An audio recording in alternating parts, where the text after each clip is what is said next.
Why is it that for some, greatness seems to flow like water, while for others, it must be forged in fire? Why do we look at a colleague who finishes a project in an hour and feel envious, while we spend weeks agonizing over the same task? We are obsessed with the idea of the natural genius. We want to believe that true talent is effortless.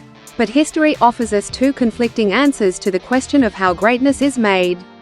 One answer comes from a man who wrote music as if he were taking dictation from God. The other comes from a man who fought, bled, and suffered for every single note. This is the story of Wolfgang Amadeus Mozart and Ludwig van Beethoven. Let's start with the divine Mozart. There is a famous legend that Mozart could compose an entire symphony in his head while playing billiards. By the time he sat down to write, the work was already finished.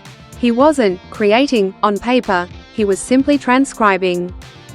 When musicologists look at Mozart's original manuscripts, they are often struck by a terrifying perfection.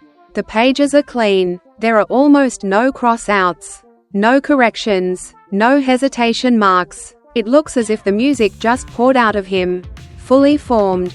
Mozart represented the idea of talent in its purest form. He was a child prodigy who toured Europe at age 6. He wrote his first symphony at age 8. To the outside world, he didn't struggle. He was a vessel. Music was something that happened to him, not something he had to force. He makes us feel small because his genius seems unattainable, a magic trick that you either have or you don't. Then, we have Beethoven. If looking at Mozart's manuscripts feels like looking at the work of an angel, looking at Beethoven's manuscripts looks like a crime scene. They are a mess of violence. There are holes in the paper where he erased so aggressively that the quill tore through.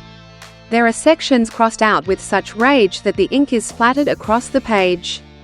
He would write a melody, scratch it out, write it again, change a note, scratch it out again. Beethoven didn't just write music, he wrestled it to the ground. He was known to pace around his room, shouting, stomping, and pouring water over his head to cool his feverish brain. Unlike Mozart, Beethoven's life was a series of tortures. He had an abusive father. He was socially awkward, and, in the cruelest irony history has ever devised, he began to go deaf in his 20s. Imagine that, the greatest composer of his time, slowly losing the one sense he needed most. Yet, he didn't stop. He placed a metal rod between his teeth and touched it to the piano to feel the vibrations of the notes he could no longer hear. He created the majestic Ninth Symphony while totally deaf. Here lies the paradox.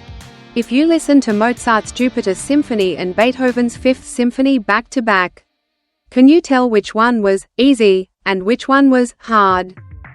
No, they are both masterpieces. They both touch the eternal. Society tells us to idolize the Mozart model. We love the stories of the college dropout who builds $1 billion app in a weekend. We hide our struggles because we think effort is a sign of weakness. We think that if we have to try hard, we must not be talented enough. But Beethoven proves that premise wrong. Beethoven proves that friction creates fire. His struggle wasn't a lack of talent, his struggle was his talent. The agony he went through imbued his music with a raw, emotional power that Mozart's perfection sometimes lacked. Mozart speaks to the divine part of us. Beethoven speaks to the human part of us, the part that hurts, the part that fights, the part that survives.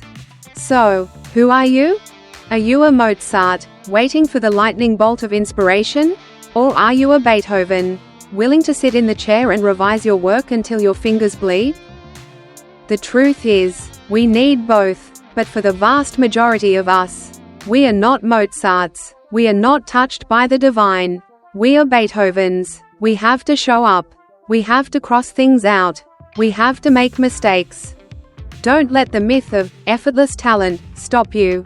If you are struggling, if your first draft is messy, if you feel like you are fighting against the current, take heart.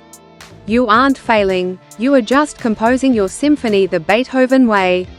And sometimes, the hardest road leads to the most beautiful destination.